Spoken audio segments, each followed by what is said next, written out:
Hello friends, ఎవరైతే కొత్తగా ration card apply చేసుకున్నారో వాళ్ళు ఆన్లైన్లో స్టేటస్ ఎలా చెక్ చేసుకోవాలి ఈ వీడియోలో చూసుకుందాం. అందుకోసం క్రోమ్ ఓపెన్ చేసి eps.telangana.gov.in అని చెప్పేసి సైట్ అయితే ఎంటర్ చేయాలన్నమాట. సైట్ లింక్ నేను డిస్క్రిప్షన్లో ప్రొవైడ్ చేస్తాను ఒకవేళ మీకు సైట్ ఓపెన్ కాకపోతే.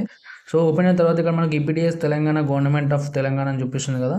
దీని మీద క్లిక్ చేయాలి. క్లిక్ చేసిన తర్వాత ఈ విధంగా మనకు సైట్ అని ఓపెన్ అవుతుంది. ఇక్కడ పైన టాప్ కార్నర్లో రేషన్ కార్డ్ సెర్చ్ అనే ఆప్షన్ చూపిస్తుంది కదా. దాని మీద క్లిక్ చేసి ఎఫ్ఎస్సి అప్లికేషన్ సెర్చ్ ఆప్షన్ మీద క్లిక్ చేయాలన్నమాట. FSC application search application number మీద క్లిక్ చేసిన తర్వాత ఇక్కడ మనకి కింద మీ యొక్క ఎఫ్ఎస్సి సెర్చ్ అప్లికేషన్ నెంబర్ అనేది చూపిస్తుంది. ఇక్కడ ఫస్ట్ మీరు ఒక డిస్ట్రిక్ట్ సెలెక్ట్ చేసుకోవాలన్నమాట. మీరు ఏ డిస్ట్రిక్ట్ సంబంధించిన వాళ్ళు ఆ డిస్ట్రిక్ట్ సెలెక్ట్ చేసుకొని మీ యొక్క మీరు మీ సేవలో అప్లై చేసుకునే టైంలో మీకు ఒక అప్లికేషన్ నెంబర్ వచ్చి ఉండదు. ఆ అప్లికేషన్ నెంబర్ అనేది ఎంటర్ చేయాలన్నమాట.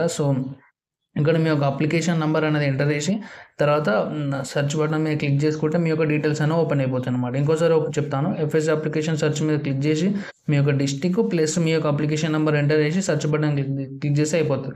ఒకవేళ మీ యొక్క రేషన్ కార్డ్ ఉన్నదా లేదా, స్టేటస్ ఏంది మీ యొక్క రేషన్ కార్డు, మీ దగ్గర రేషన్ కార్డ్ నెంబర్ ఉండే ఒకవేళ మెంబర్స్ని జాయిన్ చేసినట్టయితే ఇక్కడ మీ యొక్క రేషన్ కార్డ్ నెంబర్ అనేది ఎంటర్ చేసి సెర్చ్ బటన్ క్లిక్ చేసి మీ రేషన్ కార్డులో ఎంతమంది యాడ్ అయ్యారో ఎంతమంది డిలీట్ అయ్యారో కూడా తెలుస్తుంది అనమాట. ఒకవేళ రిజెక్ట్ అయిందా ఎట్లా ఉందని చెప్పేసి కూడా స్టేటస్ అయితే మనకైతే తెలుస్తుంది అనమాట. ఈ విధంగా అయితే చెక్ చేసుకోవచ్చు.